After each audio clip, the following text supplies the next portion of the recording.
7 de abril de 1945. Mar de la China Oriental. El agua está gris, la mar apenas rizada. A proa, un monstruo de acero de casi 70.000 toneladas corta el oleaje a 27 nudos. A bordo, miles de marineros japoneses ya han firmado cartas que quizá nunca se envíen. El nombre pintado en el casco, con trazos enormes, parece desafiar al mundo. Yamato. El mayor acorazado jamás construido. Orgullo de Japón. Y, sin saberlo, un gigante condenado, la pregunta que vibra en cada cubierta es brutal y sencilla. ¿Puede un acorazado cambiar el destino en una guerra que ya pertenece al cielo? El Yamato nació de una idea estratégica clara. Si Estados Unidos podía construir más barcos, Japón debía construirlos más grandes. Votado en 1940 y comisionado en 1941, su diseño llevaba al límite la filosofía del todo o nada en protección. 9 cañones principales de 460 milímetros, los mayores jamás montados en un buque, capaces de lanzar proyectiles de más de 1,4 toneladas a decenas de kilómetros. Un cinturón acorazado de hasta 410 milímetros inclinado para mejorar la resistencia. Cubiertas blindadas con espesores que superaban los 200 milímetros en áreas críticas. Mamparos interiores escalonados y un sistema antitorpedo multinivel. Sobre el papel, un castillo invulnerable. Pero la guerra real ya había hecho su veredicto. Desde 1942, los portaaviones y la aviación habían convertido al acorazado en objetivo, no en árbitro. La hermana del Yamato, el Musashi, había sido hundida en octubre de 1944, tras soportar una avalancha de torpedos y bombas en el Golfo de Leyte, decenas de impactos hasta agotar la increíble reserva de resistencia de su casco. El propio Yamato disparó allí sus enormes piezas contra escoltas estadounidenses en Samar, demostrando poder devastador y, a la vez, lo limitada que era su influencia cuando el cielo era enemigo. Primavera de 1945. Okinawa es el último peldaño antes de las islas principales. La Marina Imperial decide lanzar la Operación Tengo, una salida desesperada. El plan es tan simple como trágico. El Yamato, con combustible para ir, no para volver, navegará hasta Okinawa. Se varará en la playa y usará sus cañones como batería fija contra la flota y los desembarcos. Lo acompañan el crucero ligero Yahagi y 8 destructores, entre ellos Yukikase, Isokase, Hamakase, Kazumi, Fuyusuki, Susutsuki, Hachimo y Asashimo. No habrá cobertura aérea significativa. En un mar dominado por grupos de portaaviones estadounidenses, es una apuesta contra el reloj. El 6 de abril, la Fuerza Zarpa de Tokuyama. La detectan pronto. Submarinos y aviones de reconocimiento reportan su rumbo. En la madrugada del 7, Task Force 58, la gran formación de portaaviones rápidos estadounidenses, lanza oleadas de aviones. F-6F Hellcat y F-4U Corsair con cohetes y bombas. TBM Avengers cargados de torpedos. La doctrina ya es precisa. Saturar, fijar, desarticular. El Yamato se prepara. Sus baterías secundarias de 127 milímetros y decenas de montajes de 25 milímetros escupen fuego hacia el cielo. Es un bosque de bocas de fuego y casquillos cayendo por las cubiertas. Pero la tecnología y la geometría están en contra. El radar japonés es tardío y limitado. Los 25 milímetros tienen cadencia, sí, pero alcance, puntería y estabilización pobres frente a ataques coordinados en picado y rasantes. La densidad de aviones hace que cada abatido se sustituya por otros 2 que entran. Los estadounidenses han aprendido del Musashi. Atacan en grupos y desde varios rumbos para saturar la defensa. Pero concentran torpedos en el costado de babor. Buscan fijar una escora que deje al gigante sin margen. Las bombas perforantes llegan desde altura, buscando cubiertas y nudos vitales. Los torpedos a baja cota golpean por debajo de la cintura acorazada, donde la coraza es más delgada y el agua transmite el golpe como un martillo invisible. A las primeras pasadas, el Yahagi es castigado. Impactos múltiples lo paralizan y termina hundiéndose. Varios destructores son alcanzados y van cayendo, Hamakase e Isokase entre ellos. Otros quedan muy dañados. Tsutsutsuki perderá la proa, pero, contra todo pronóstico, sobrevivirá. Yukikase sigue maniobrando, recogiendo náufragos cuando puede. El Asashimo queda separado y será hundido por ataques aéreos, disputado en el detalle minuto a minuto, pero el resultado es claro. El Yamato maniobra con una dignidad feroz. Cambia de rumbo para desfilar los torpedos. Por la proa, trata de presentar el costado menos castigado. Corrige la escora con contrainundación. Sus oficiales de control de daños inundarán compartimentos para equilibrar el casco. Un acto de disciplina casi quirúrgico. Los enormes 460 milímetros truenan, lanzando salvas que levantan columnas de agua cerca de los atacantes. Es un espectáculo de poder, pero la aviación navega en otro tablero. Pasan los minutos, y los impactos se acumulan. El número exacto varía según las fuentes. Las estimaciones más aceptadas hablan de al menos 10, 11 torpedos y 6 bombas, estimado. Pero lo decisivo no es la cifra, sino la asimetría. La mayoría de torpedos llega a babor. La escora crece.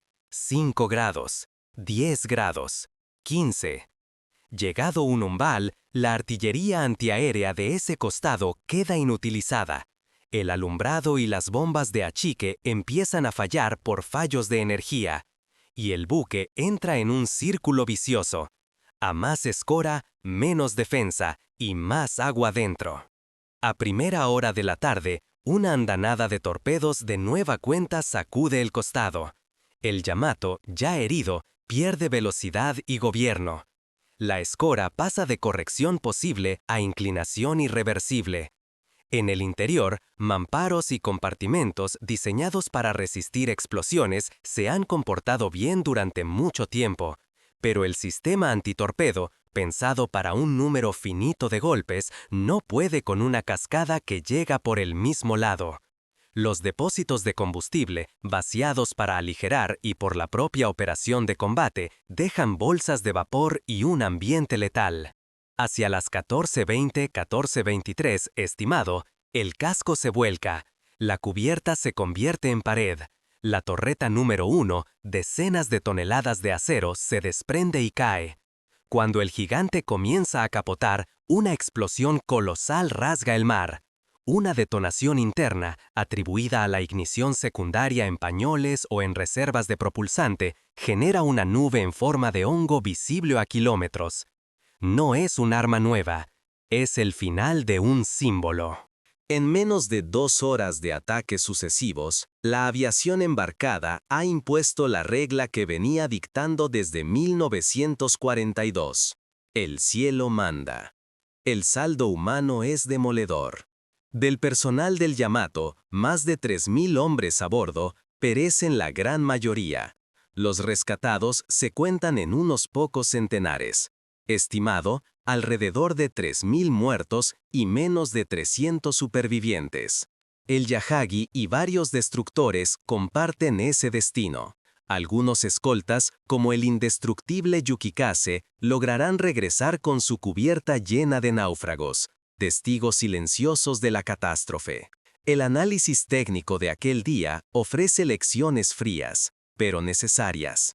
Esquema de blindaje. El cinturón de 410 milímetros y las cubiertas reforzadas fueron extraordinarios contra artillería y bombas perforantes individuales. La inclinación del cinturón y la compartimentación interna mostraron su eficacia durante mucho tiempo.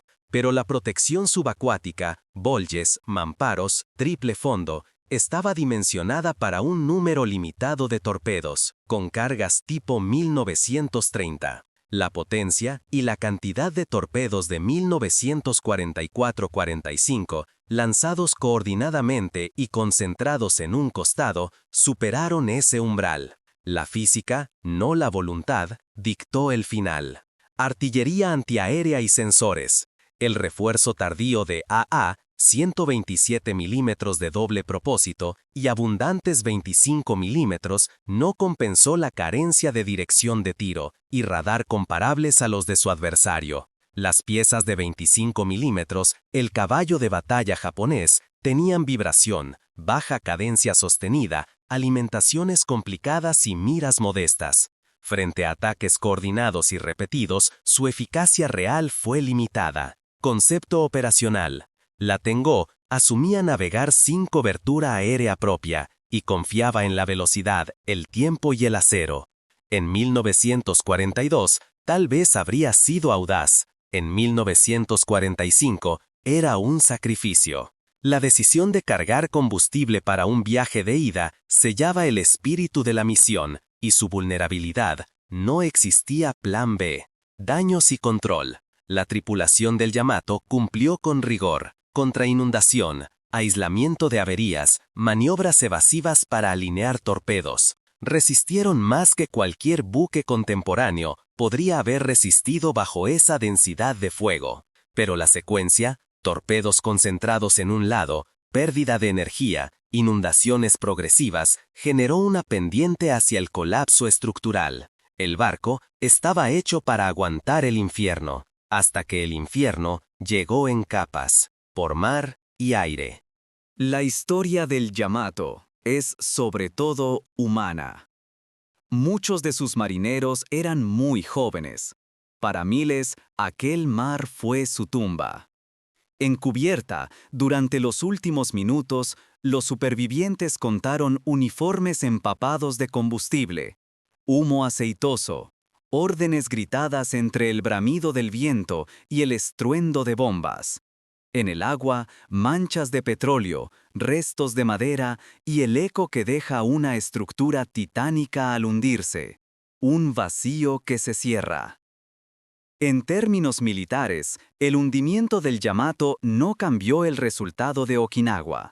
Confirmó algo más grande. La edad de los acorazados había terminado. No por falta de valor ni por deficiencia de ingeniería. El Yamato representaba la cima de un siglo de pensamiento naval, sino porque el paradigma cambió de plano. La potencia de fuego ya no viajaba sobre acero en el horizonte, sino sobre alas que podían concentrarse a voluntad. Políticamente y culturalmente, su pérdida simboliza el agotamiento de una estrategia que apostó por símbolos de invulnerabilidad. El orgullo se convirtió en peso, la grandeza en blanco. El mundo vio cómo la idea más sublime de la guerra de superficie podía ser reducida por la coordinación de cientos de aparatos que no buscaban duelos, sino efectos acumulativos. Para la memoria histórica, el Yamato condensa varias verdades: que la tecnología no detiene el tiempo, que el coraje no compensa asimetrías estratégicas, que el acero puede ser admirable y a la vez insuficiente, y que detrás de cada cifra, calibres, milímetros de coraza, nudos de velocidad, hay vidas concretas. En fotos aéreas y en los relatos de aquel 7 de abril, el final del Yamato aparece como un relámpago detenido. Un hongo de fuego elevándose del mar, chispas anaranjadas sobre una piel de metal gris, el agua abierta como una herida. Fue el último rugido del mayor acorazado del mundo. y también la afirmación definitiva de una nueva era. El orgullo de Japón se hundió sin alcanzar la orilla, y con él se fue un siglo de fe en el cañón. El océano lo cubrió todo, pero el eco de su caída todavía recuerda que, en la guerra, incluso los gigantes deben mirar al cielo.